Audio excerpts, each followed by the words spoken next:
काम हम करते हैं, हमारी हलाल रोजी है, हमारा पावर रूम है, लोगों की खिदमत करते हैं। हर वक्त तो जब भी शहर पे कोई मुसीबत आती है, हम पूरे शहर को इकट्ठा करके सनत को भी बचाते हैं, कौम को भी बचाते हैं। इनका काम है लोगों को ब्लैकमेल करके तोड़ीबाजी करना, लोगों का घर लूटना, लोगों के साथ नाइंसाफी करना। ये कभी फिरका परस्तों से मिलकर ये बोलेंगे। अस्सलाम वालेकुम दोस्तों, यूसुफ इलियास साहब उनकी जमानत जब्त करवा दी आवाम ने, जो तोड़ीबाज, खिचड़ी चोर और हाल के अंदर एक लीडर 1500 साला दिन मनाने के लिए हमारे नसीब में आया। हम अल्लाह और उसके जिनके ताल्लुक से पिछले कई सालों से ये मशहूर था कि वो सोशल वर्कर हैं, मरीज हैं जिनको खाना देने की बहुत जरूरत है। हमारे पास डॉक्टर साहब अमजद भाई और उनकी टीम आई थी।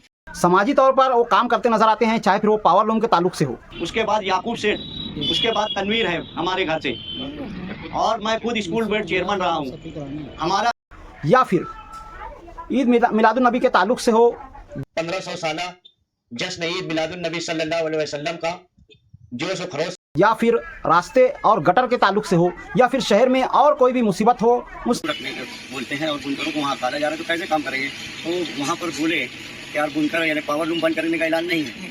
ताल्लुक से वो हमेशा पेश खिदमत रहे हैं, चाहे फिर वो अस्पतालों के ताल्लुक से क्यों ना हो। हम उनको बोल देंगे, वो आपके पास आ जाएंगे। और मालेगांव शहर से जो है टीबी मुक्त करना है, पूरे देश से टीबी मुक्त करने। पर पिछले कुछ हफ्तों या कुछ महीनों में ऐसे कुछ वाकयात हुए हैं जिनकी वजह से वो इस वक्त सोशल मीडिया पर या न्यूज़ वगैरह पर आ नहीं रहे हैं, या फिर यूँ कहना चाहिए कि वो इस वक्त चर्चा का बाइस नहीं बन रहे हैं। कुछ ऐसी बातें हैं जिनके ताल्लुक से अभी तक मीडिया कुछ कह नहीं रहा है, तो मैंने सोचा चलो इसका रोशनी डालते हैं, कुछ सच्चाई वगैरह आपके सामने लाते हैं। तो चलिए बिना टाइम गवाए वीडियो को शुरू करते हैं। तो मैं हूँ फैयाज अहमद अंसारी और आप देख रहे हैं फैयाज ब्लॉगर चैनल।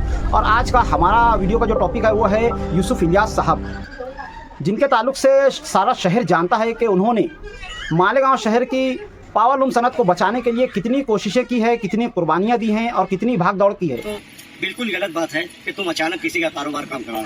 और हमारे शहर में अल्हम्दुलिल्लाह पेशेंट नहीं के बराबर है। ये जितने भी पेशेंट हैं ये बाहर से आए हुए लोग हैं। मनमाड़ है, चालीस गाँव है, जलगांव, सटाना और आउटर हिस्से के हैं। हमारे शहर में सेंट्रल हिस्से में पेशेंट नहीं के बराबर है। 2, 4, 5 उम्र के हिसाब से हो सकता है। लेकिन अभी बयान 2 दिन में देंगे सर। हाँ, उनको मीटिंग लगाने का बोला है। जैसे हमको शहर में लोगों को समझाना पड़ता है कि हम किस तरह से कारोबार करें।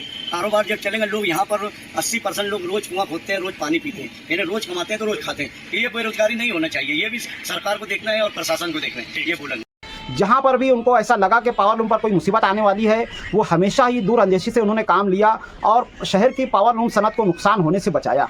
वहीं पर कहीं पर मेडिकल के ताल्लुक से कोई तिब्बी इमदाद की ज़रूरत हो या गरीबों की मदद के ताल्लुक से कोई बात हो, हर कोई उनके पास दौड़ा चला जाता था। पेशेंट को हमने जो गरीब हैं उनके लिए कुछ किट रखी है, जो डॉक्टर्स ने बोले हैं मरीज उसको ही टीबी होती है जिसको कम खाना मिले, और गरीब लोगों को कम खाने की वजह से वो टीबी के मरीज हो जाते हैं। मालेगांव शहर में तकरीबन 850 मरीज हैं जिनको खाना देने की बहुत जरूरत है। हमारे पास डॉक्टर साहब अमजद भाई और उनकी टीम आई थी। तब उन्होंने कहा था कि यार 850 पेशेंट है, आप कितने ले सकते हैं?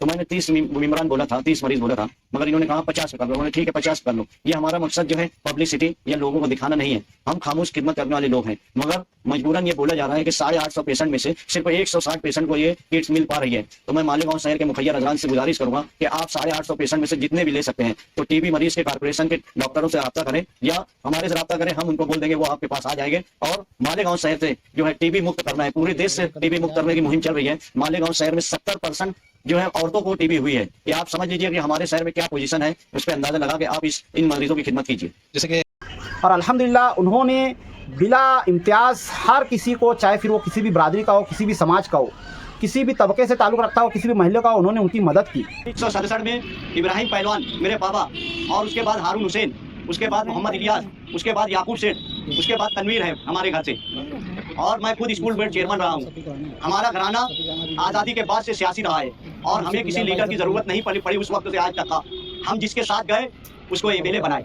जो ये कहते थे कि हम जिताए हैं, हम हराएंगे, हमको इतनी वोट मिलेगी तो हम हार मानेंगे, उनकी जमानत जब्त करवा दी आवाम ने। जो तोड़ीबाज, खिचड़ी चोर और हाल के अंदर एक लीडर उन्हें चुट्टा चुट्टा चुट्टा चिल्लाते हुए बोला, शहर में आज भी वो यूट्यूब पे चलता है। ये अंसार रोड का 2022 से बजट पास हुआ और इस रोड से ईद मिलादुन नबी सल्लल्लाहु अलैहि वसल्लम का जुलूस जाता है।